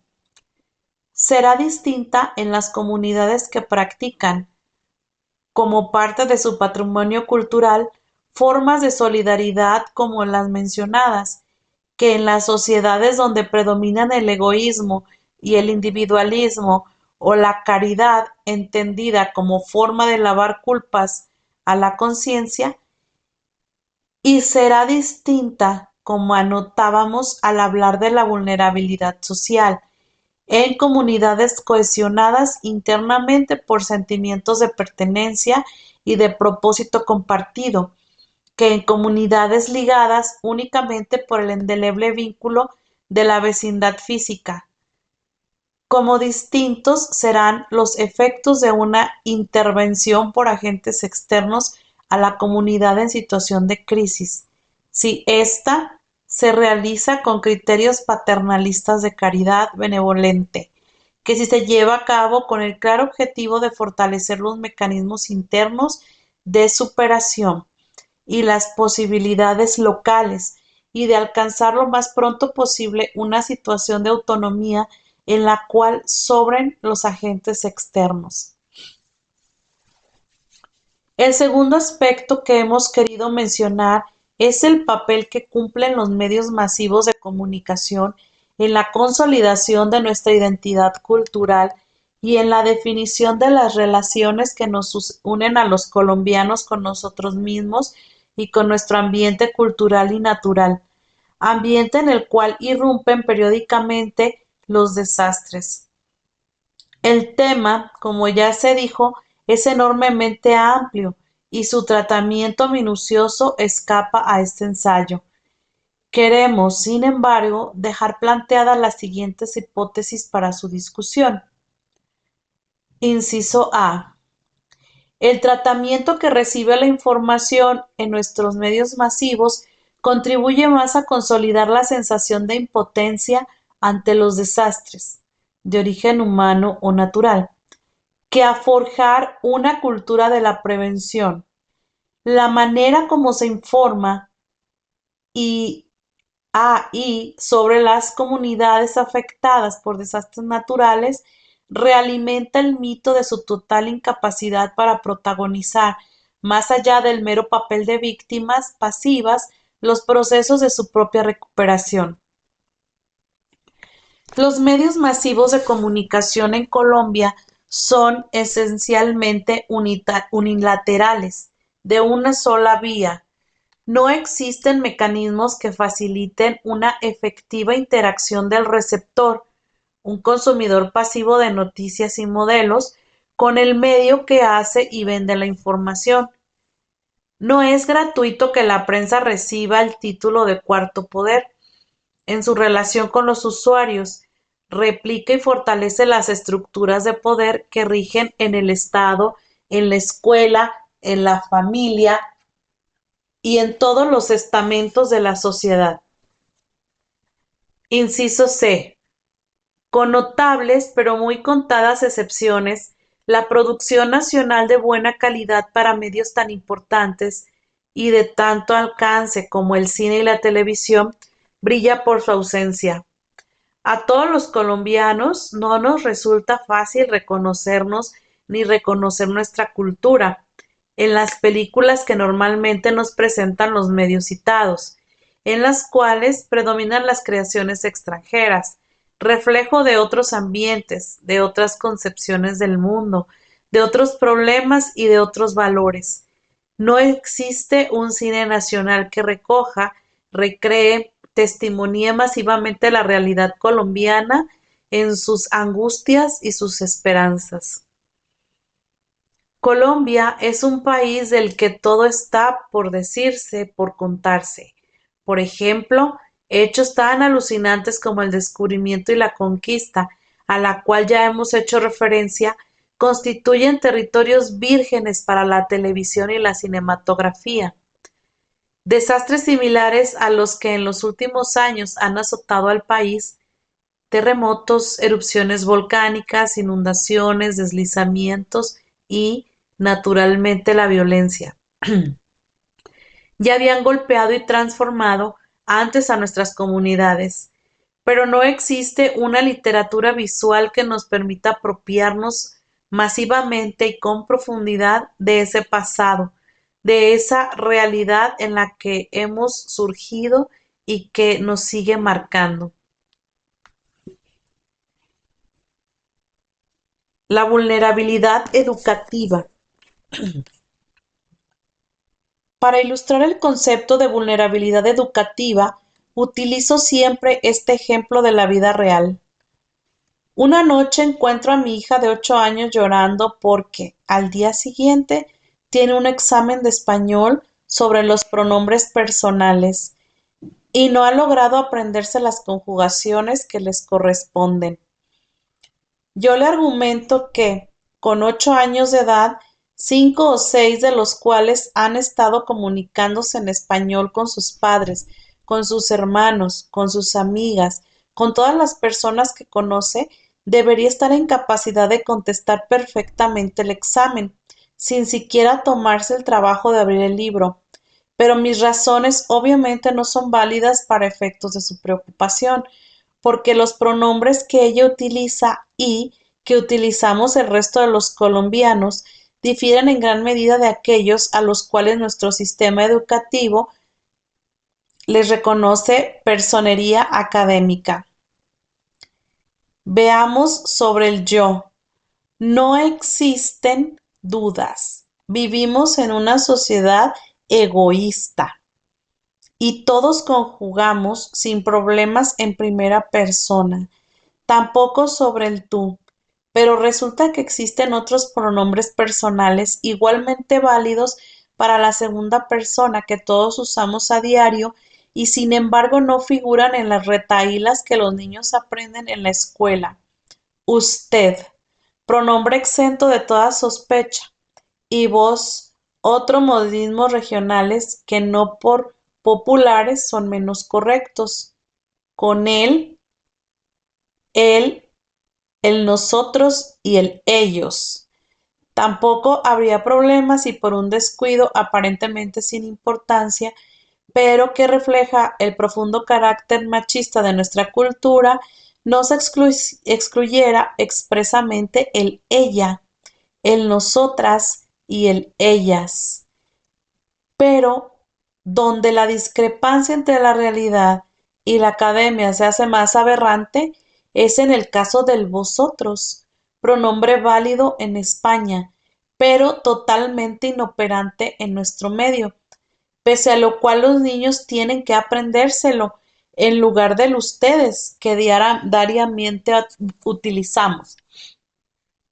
No es raro entonces que, cuando alguna vez escribí que el verdadero idioma es el que habla la gente en las calles, en los estadios, en las discotecas, y no con el que dictaminan unos señores circunspectos en las academias, un rector de colegio me escribiera para discrepar con el argumento de que ese idioma al que tú te refieres puede ser el popular, el de uso, el viviente, pero no el verdadero, calificativo reservado, según mi interlocutor, al de la academia.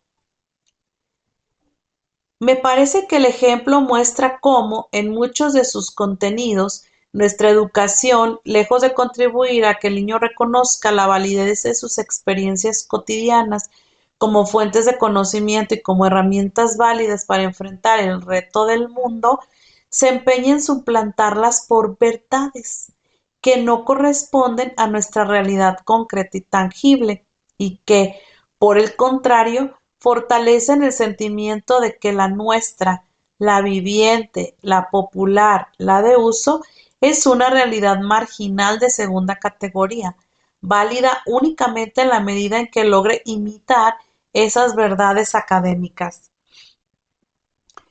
Miguel Tomás, instructor del SENA, que vivió muy cerca de la tragedia de Armero, cuenta que los textos en que estudiaban geografía los niños de esa población y en que estudian los demás niños de Colombia figuraban como ejemplos de ríos que nacen en glaciares, el Mississippi en los Estados Unidos y el Po en Italia.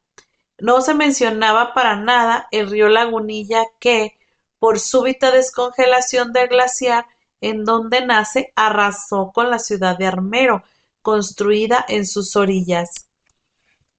Como un ejercicio importante para llevar a cabo con maestros de primaria o secundaria de cualquier parte del país, nos permitimos sugerir al preguntarles cuál de los contenidos que enseñan en cualquiera de sus cursos y materias contribuye a reducir la vulnerabilidad de sus alumnos frente a los riesgos humanos o naturales que los amenazan, o averiguar de qué medios se valen para incorporar el conocimiento acumulado por la comunidad durante generaciones a los contenidos de la educación, especialmente en cuanto a desastres pasados se refiere, o para aprovechar como recurso didáctico la memoria ecológica y social de la comunidad, encerrada en coplas, danzas, canciones o leyendas, o cuestionar cuánto de lo que enseñan está contribuyendo, a lo mejor involuntariamente, a reproducir y consolidar un sistema de relaciones que nos están conduciendo a la catástrofe. En un cuaderno escolar me encontré una vez bajo un dibujo a mano de la familia la afirmación de que el miembro más importante de la familia es el papá, después la mamá y después los hijos. La incuestionada aceptación de que el mundo es, por naturaleza, una pirámide autoritaria hunde sus raíces en los primeros años de la escuela. Andreas Fugelsang nos proporciona lo que personalmente considero más afortunada descripción de educación, cuando nos dice que es el procesamiento de información con el propósito explícito de reducir la incertidumbre. A partir de allí hemos derivado la siguiente definición de educación para desastres: el procesamiento de información con el propósito explícito de reducir la vulnerabilidad. La vulnerabilidad ecológica. Si las pulgas pican al perro, no pueden extrañarse de que el perro se rasque y se sacuda.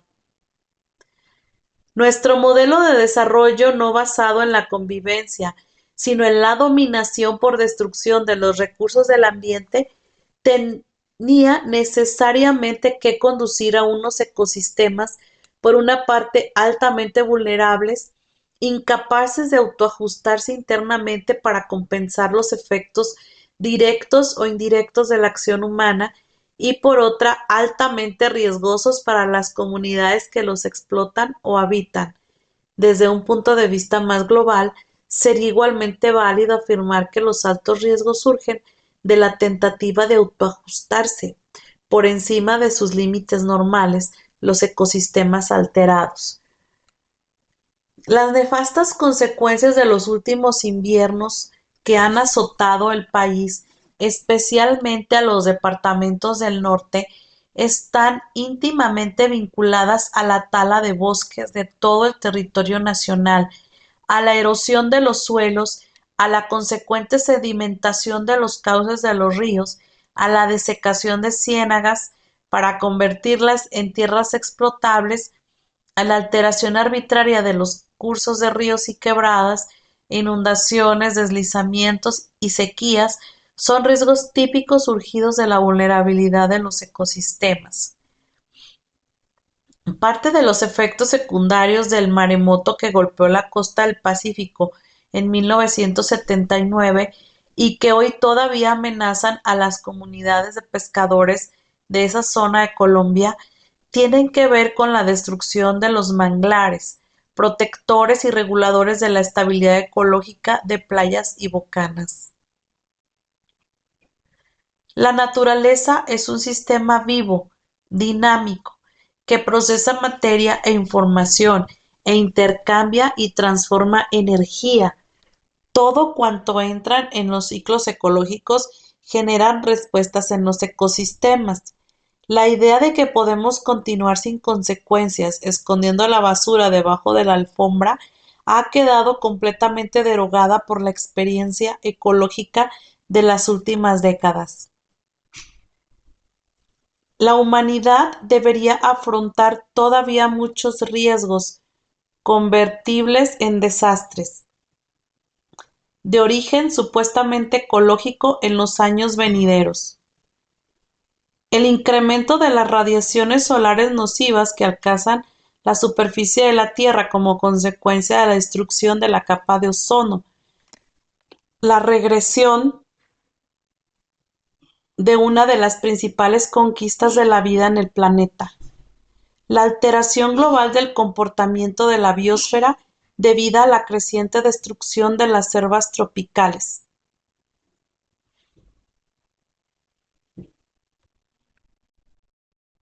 El incremento de la vulnerabilidad de los ecosistemas por pérdida de diversidad genética, la alteración de la temperatura de la superficie terrestre por el efecto invernadero, las alteraciones climáticas, ecológicas y sociales producidas por la construcción de grandes presas, el aumento de enfermedades degenerativas desencadenadas por agentes ambientales, el producto real de la desnaturalización de los procesos que sostienen la vida, y muchos más que sería posible enumerar. Expresamente deseo indicar que no es mi propósito transmitir una visión necesariamente negativa del futuro.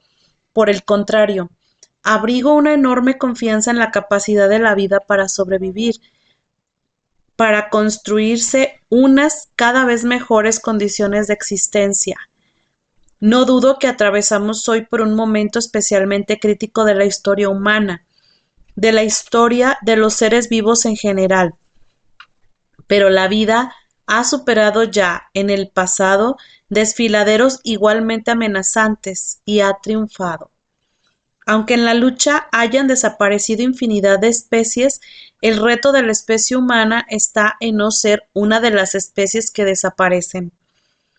El secreto de nuestra supervivencia está en que sepamos reinterpretar nuestra función y nuestra posición en el planeta, en el ámbito de la comunidad local y en el de la biosfera. La vulnerabilidad institucional. Vamos a culminar esta decena de ópticas desde las cuales hemos analizado el fenómeno de la vulnerabilidad global, anotando que, en la práctica, una de las más importantes causas de debilidad de la sociedad colombiana para enfrentar las crisis, incluidos los desastres naturales, radica en la obsolescencia y rigidez de nuestras instituciones, especialmente las jurídicas.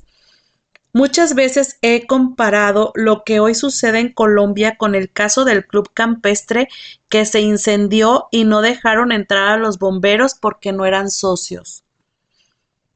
Nuestro país está idealmente regido por unas instituciones diseñadas para una realidad que no se compadece con los hechos, ante lo cual pretendemos conservar intactas las instituciones y negar los hechos. La acción del Estado permanece casi completamente maniatada por la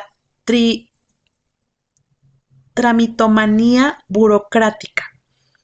Los mecanismos de contratación, el manejo del presupuesto, la administración de los funcionarios públicos y, en general, todos sus procedimientos parecen encaminados a impedir la respuesta estatal ágil y oportuna ante los cambios acelerados del entorno económico, político y social, y del entorno ecológico. Un aspecto muy particular de mitigación de vulnerabilidad institucional de enorme trascendencia práctica en el manejo de las emergencias lo constituye la preparación de la comunidad a través de los organismos públicos y de socorro para enfrentar una situación de desastre. Veas el significado de preparación en la primera parte de esta sección. La existencia efectiva de comités y centros operativos de emergencia, instancias reales de coordinación institucional para el manejo de desastres, el entrenamiento permanente de personal directivo y de socorro, la consolidación y puesta a prueba de planes de contingencia y la actualización de la normatividad vigente son ejemplos de cómo el Estado poco a poco va mejorando su capacidad de respuesta ante las situaciones que nos ocupan. Desde ese punto de vista, el país está hoy mejor preparado para atender emergencias de lo que estaba cuando Popayán o cuando Armero. La Oficina Nacional de Emergencias, ONAE, adscrita a la Presidencia de la República, en lo poco que lleva de vida, ha logrado recuperar mucho del tiempo perdido en decenas de años de imprevisión y de descuido frente a los riesgos naturales y humanos. Conclusión. El país debe adquirir conciencia de que la mitigación de la vulnerabilidad global no puede ser solamente responsabilidad de una oficina, ni siquiera del conjunto del Estado. Si para algo ha servido este ensayo, debe haber quedado claro que el problema de nuestra debilidad ante el desarrollo de la naturaleza y de la historia tiene sus raíces en nuestras estructuras materiales y mentales, que es por igual una vulnerabilidad física, económica, política, social, técnica, ideológica, cultural, educativa, ecológica e institucional, que no podemos disecar linealmente la realidad colombiana para explicar y enfrentar fragmentadamente los fenómenos que la agobian, sino que debemos aproximarnos a ella y a nosotros mismos dentro de ella con una visión global y coherente. De allí que propongamos la visión de sistemas como enfoque. Por último, recordemos que nosotros no somos observadores externos de la vulnerabilidad global, sino, por el contrario, sus protagonistas. Somos elementos del sistema complejo que llamamos realidad. Como tales, en cierta medida, individualmente, somos un resumen cualitativo de las múltiples vulnerabilidades que hemos enumerado. En consecuencia, no podemos actuar sobre el sistema si somos incapaces de actuar sobre nosotros mismos. Cada uno de nosotros debe ser nuestro primer laboratorio para el cambio. Todo progreso real del pensamiento científico necesita una conversión.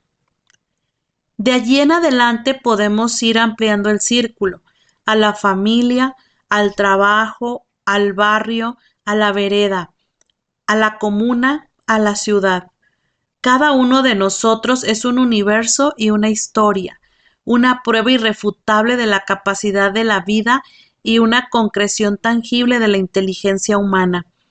Estamos en la posibilidad y en el deber de rebelarnos contra una realidad que no es propicia para el desarrollo de la vida.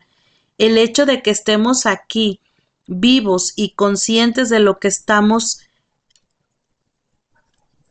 15.000 años después de la gran explosión que originó el universo, nos permite suponer que sí podemos.